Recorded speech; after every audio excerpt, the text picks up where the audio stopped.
ஹரிநாராயண துரித நிவாரண பரமானந்த சதா சிவசங்கர நாளென் செய்யும் வினைதான் என் செய்யும் என்னை நாடி வந்த கோலென் செய்யும் கொடுங்கூற்றியன் செய்யும் குமரேசர் இரு தாளும் சிலம்பும் சதங்கையும் தண்டையும் சண்முகம் தோளும் கடம்பும் எனக்கு முன்னே வந்து தோன்றிடனே.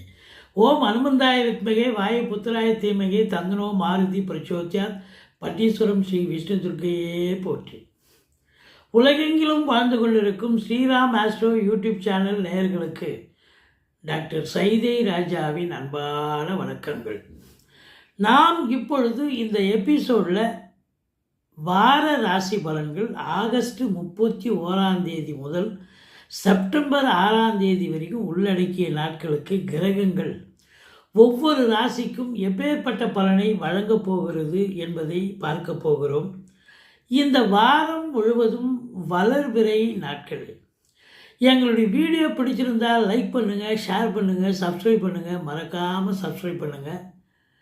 வாங்க ராசிக்குள் செல்லலாம். மேஷ ராசி அன்பர்களுக்கு வணக்கம். மேஷ ராசி காலபுருஷனுக்கு முதல் ராசி அஸ்வினி பரணி கார்த்திகை முதல் பாதம் உள்ளடக்கிய. நம்ம இந்த எபிசோடில் வார ராசி பலன்கள் ஆகஸ்ட் 31 முதல் செப்டம்பர் 6 வரைக்கும் எப்படி இருக்க போகுதுன்னு பார்க்க போகிறோம். முதலில் உங்கள் ராசிநாதன் செவ்வாய் எந்த நிலையில் இருக்கிறார், அதான் ரொம்ப முக்கியம். செவ்வாய் நல்ல நிலையில் இருந்தாலே நல்லது நடக்கும்னு அர்த்தம். ஆனால் 6ஆம் இடத்துல இருக்கிறது ருணரோக சத்ருஸ்தானத்தில் இருக்கிறது சரியில்லாத ஒரு சூழல். உங்களை பொறுத்தவரையிலையும் உங்களுக்கே தேக ஆரோக்கிய குறைவு ஏற்படலாம், மருத்துவ செலவுகள் வைக்கலாம். மற்றபடி கடன் காட்சிகளில் சரியான ஒரு நிலையை உங்களால் அதாவது எட்ட முடியாமல் கொஞ்சம் தடுமாறலாம். கடன் காட்சிகள் யாருக்கு எதை முன்ன கொடுக்கணும் அப்படிங்கிற ஒரு நிலை. எதிரிகள் இருப்பாங்க, இருந்தாலும் நீங்கள் ஜெயிச்சிருவீங்க, அதில் ஒன்றும் மாற்று கருத்துக்கு இடமில்லை. இருந்தாலும் 6ஆம் இடத்துக்கு ராசிநாதன் செல்றார். அவர் பாபகிரகம் 6ல் இருக்கலாம், அது ஓகே தான். ஆனால் லக்னத்துக்கு இவர் சூப்பராகிறார். அதனால் 6ல் இருக்கிறது அந்த அளவுக்கு சரியில்லாத ஒரு சூழல் அப்படின்னு சொல்கிறோம். சரி, இந்த ராசி அன்பர்களுக்கு முயற்சி எப்படி இருக்கிறது? வேலையில் முயற்சி பண்ணுவீங்களா, தொழிலில் முயற்சி பண்ணுவீங்களா? எந்த காரியத்தையாவது முயற்சி எடுத்து சக்ஸஸ் பண்ணுவீங்களா? அதான் முக்கியம். 3ஆம் இடத்துல குரு பகவானே இருக்கார், சுபகிரகம் இருக்குது, நல்லா தான் இருக்குது.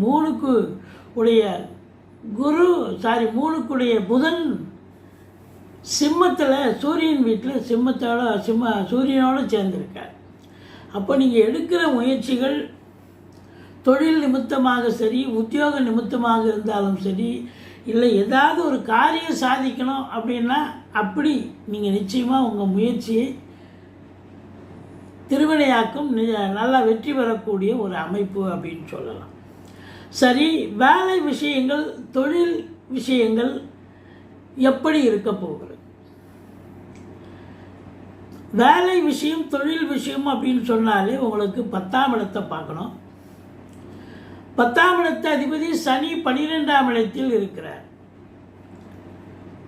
விரயஸ்தானத்தில் இருக்கார். விரய சனி போயிட்டுருக்கு, ஆனாலும் வக்ரமாக இருக்கிறது.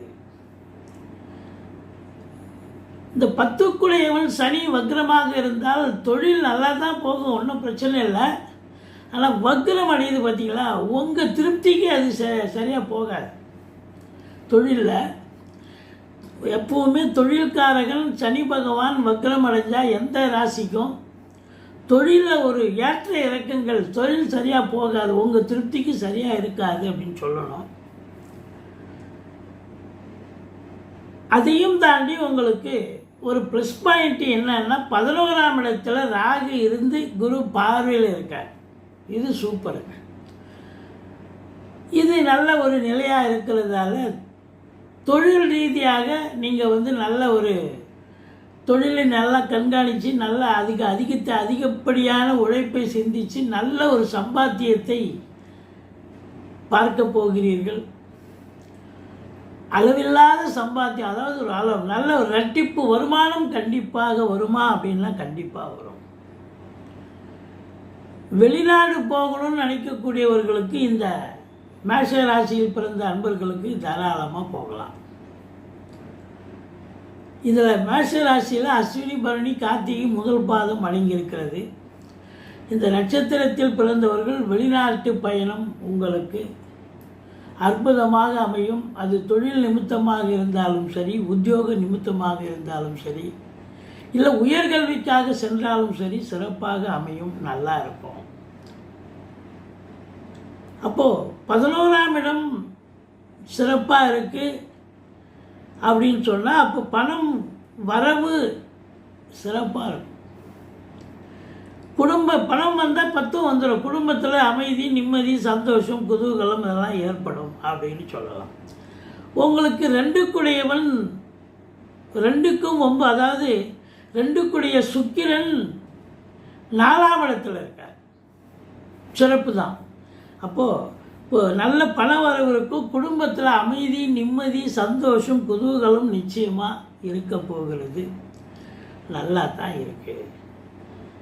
அப்போ பொருளாதார வரவு சிறப்பாக இருக்கும் பட்சத்தில் 2ஆம் இடத்தை சனி பார்ப்பதால், வக்ரம் பெற்று பார்ப்பதால் கொடுக்கல் வாங்கல் செய்யாதீங்க, எச்சரிக்கையாக இருக்குது. ஏன்னா யாரோ கேட்குறாங்க, சொந்தக்காரர் கேட்குறாங்க, நண்பர் கேட்குறாங்கன்னு எடுத்து கொடுத்துட்டிங்கன்னா திரும்பி வராது. அது ஒன்மை டிராஃபிக் மாதிரி. ஏன்னா 2ஆம் இடத்தை சனி பார்ப்பதால் கொடுக்கல் வாங்கல் செய்யக்கூடாது. அது மட்டும் இல்லை, பேசுவதிலும் எச்சரிக்கையாக இருக்கணும். ஏற்கனவே உங்களுக்கு 7.5 சனி போயிட்டுருக்கேன், ஒரே சனி போயிட்டுருக்கேன். அப்போது நீங்கள் பேசுகிறது அது ஒரு பிரச்சனையை பூதாகாரமாக கலப்பி விட்டுரும். அதனால் பேசுவதில் எச்சரிக்கை தேவை அப்படின்னு சொல்லுவோம். மற்றபடி இந்த 2ஆம் இடத்த அதிபதி 4இல் அமர்கிறார் அப்படின்னு சொன்னால், வீடு விஷயங்கள், 4ஆம் இடம்ங்கிறது வீடு, வண்டி, வாகனம். அப்போது வீடு விஷயங்களில் நீங்கள் அக்கறை செலுத்தி வீட்டை பெயிண்ட் பண்ணலாம், இல்லை அழகுபடுத்தலாம். மாடுலர் கிச்சன் அதுபோல் அழகுபடுத்தக்கூடிய ஒரு அமைப்பு இருக்கா? கண்டிப்பாக இருக்குது. 4ஆம் இடம் அப்படின்னு சொன்னாலே ஒரு வண்டி வாகனங்கள் கூட வாங்கக்கூடிய ஒரு அமைப்பு இருக்குது. 2க்குடையவன் 4இல் இருப்பது சிறப்பு. இப்போ வரக்கூடிய வருமானத்தை வண்டி வாகனங்கள் இதெல்லாம் செலவு பண்ணக்கூடிய நிலை இருக்குது. தாய் வழி சொந்தங்கள் உங்களுக்கு சாதகமாக இருப்பார்கள் அப்படின்னு சொல்லணும். இந்த கலைத்துறை, அரசியல் துறை, தொழில்துறை, இந்த ஜாப்பு ப்ரொஃபஷன் பண்ணுறவங்க, சர்வீஸ் பண்ணக்கூடியவர்கள், இவங்கெல்லாம் பார்த்தீங்கன்னு சொன்னால் இந்த 11ஆம் இடம் வலுத்துதுன்னு சொன்னாலே உங்களுக்கு உங்கள் அடுத்த ஸ்டெப்புக்கு நீங்கள் போயிடுவீங்க. நீங்கள் கலைத்துறையில் இருந்தாலும் சரி, அரசியலில் இருந்தாலும் சரி, இல்லை இண்டஸ்ட்ரியலிஸ்டாக இருந்தாலும் சரி, உங்களுக்கு அடுத்த கட்ட வளர்ச்சியை நோக்கி நீங்கள் பயணமாவீர்கள். அப்போ நல்ல சம்பாத்தியத்தை பார்க்க போகிறீங்க.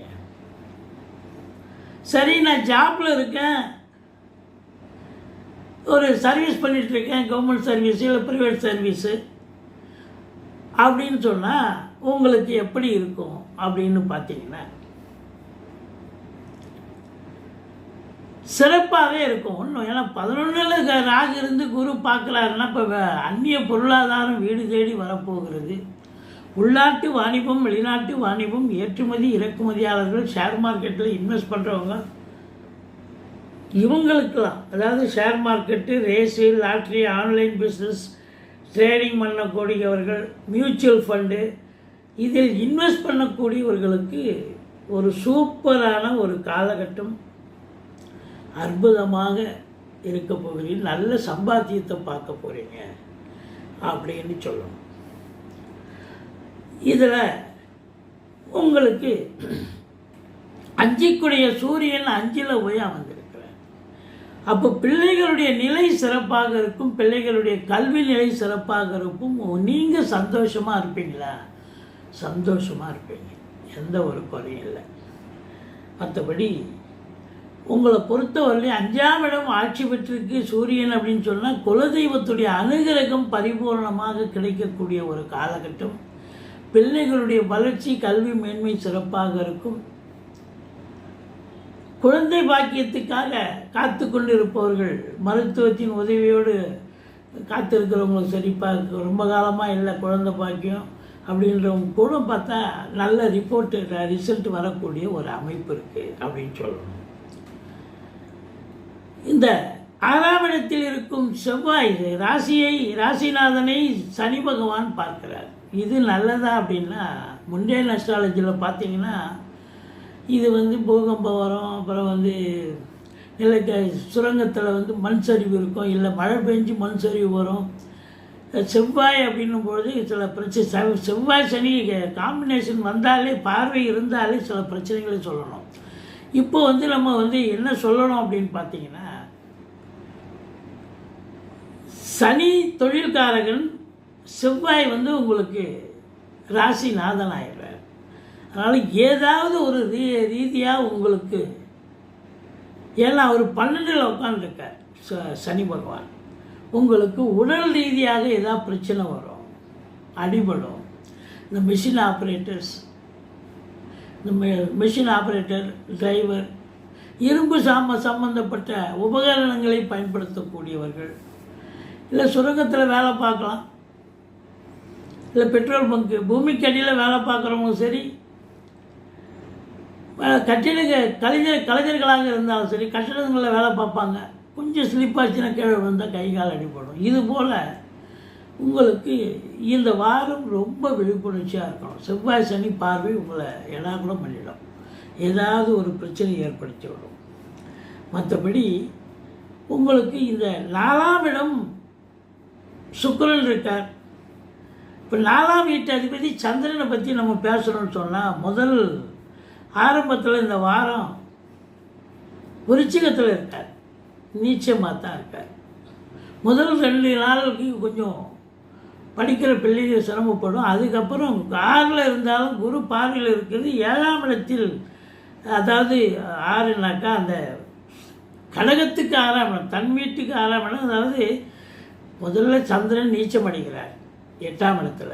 அந்த 2 நாள் கொஞ்சம் எச்சரிக்கையாக இருக்கணும் படிக்கிற பிள்ளைங்க. மற்றபடி உங்களுக்கு சுகவீனம் கூட ஏற்படும், ரொம்ப டென்ஷனாக வேலை பார்க்கக்கூடிய ஒரு சூழல். 4க்குடையவன் நீச்சமாகிறார் இல்லைங்களா, அப்போ தாய்க்கு தேக ஆரோக்கிய குறைவு ஏற்படலாம். அந்த 2 நாளும் பார்த்தீங்கன்னு சொன்னால் உங்களுக்கு ரொம்ப பிஸி ஷெட்யூல், ரெஸ்ட்டே எடுக்க முடியாது, ரெஸ்ட்லெஸ்ஸாக இருக்கக்கூடிய நிலை ஏற்படும். அதுக்கப்புறம் தனுசில் சந்திரன் வருவார், 2.25 நாள் குரு பார்வையில் இருக்கார். அதுக்கப்புறம் 10ஆம் இடம் மகரத்திலிருந்து 4ஆம் இடத்தை பார்க்குறாரு. சந்திரனும் சுக்கிரனும் ஒருத்தருக்கு நேர் பார்வையாக பார்த்துக்கிறாங்க. நல்லா இருக்குமா? நல்லா இருக்கும். சுக்கிரனே சந்திரன் வீட்டில் இருக்கார், சந்திரனே வர பார்க்குறார், இவர் சந்திரனும் சுக்கிரனை பார்க்குறார். இந்த கடைசி 2 நாள் பார்த்திங்கன்னா செப்டம்பர் 5, 6 இந்த 2 நாள் மழை பெய்யறதுக்கு வாய்ப்புகள் இருக்குது. அதே நேரத்தில் பிள்ளைகள் நல்லா முதல் 2 நாள் தான் படிப்பில் கொஞ்சம் ஆர்வம் இருக்காது. கடைசி 4 நாள் கொஞ்சம் 5 நாள் நல்லா தான் இருக்குது, எந்த குறையும் இல்லை அப்படின்னு நம்ம சொல்கிறோம். மற்றபடி அரசு உத்தியோகத்தில் இருக்கிறவங்களுக்கு நல்ல சிறப்பான காலம் இது.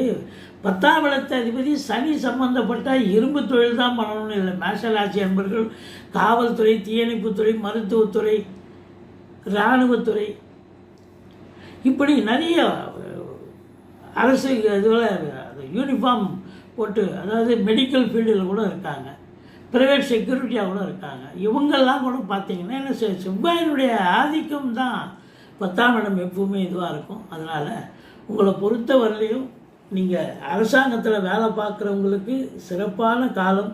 கொஞ்சம் டென்ஷனாக தான் இருப்பீங்க, போராடி தான் ஜெயிப்பீங்க. ஆனால் ஜெயிப்பதற்கான அமைப்பு, நல்ல பண வரவு இருக்குது. சொந்த தொழில் பண்ணுறவங்களுக்கும் சிறப்பாக இருக்கும். இருந்த போதிலும் உங்களுக்குள்ள நம்ம ஜெயிப்போமா, நம்ம இந்த வாரம் எப்படி இருக்கும் அப்படின்னு ஒரு ஸ்லாக்னஸ், மன உளைச்சல் இருக்கும். ஏன்னா சனி பார்க்குறதால சில நேரம் தேக ஆரோக்கியம் இடம் கொடுக்காது.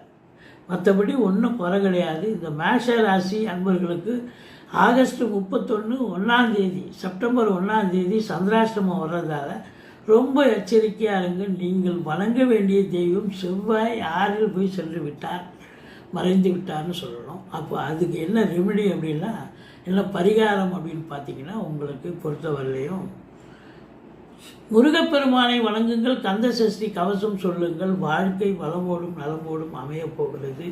திருமண வயதில் இருக்கும் அன்பர்களுக்கு 7ஆம் இடத்தை குரு பார்க்கறது சிறப்பு. திருமணமாகும். பாக்கியம், அதாவது 9ஆம் இடத்தை குரு பார்க்குறார், பாக்கியமான ஒரு நிலை. அப்படி 11ஆம் இடத்தை குரு பார்க்குறதும் சிறப்பு. அப்போ பொருளாதார சுபிட்சம், திருமணம் போன்ற சுப நிகழ்ச்சிகள் நடத்தக்கூடிய ஒரு அமைப்பு இருக்குது. மற்றபடி இந்த வாரம் மேஷ ராசி அன்பர்களுக்கு ஒரு மேன்மையான ஒரு வாரமாகத்தான் விளங்கப் போகிறது. எங்களுடைய வீடியோ பிடிச்சிருந்தால் லைக் பண்ணுங்கள், ஷேர் பண்ணுங்கள், சப்ஸ்கிரைப் பண்ணுங்கள், மறக்காமல் சப்ஸ்கிரைப் பண்ணுங்கள். நன்றி. வாழ்க வளமுடன்.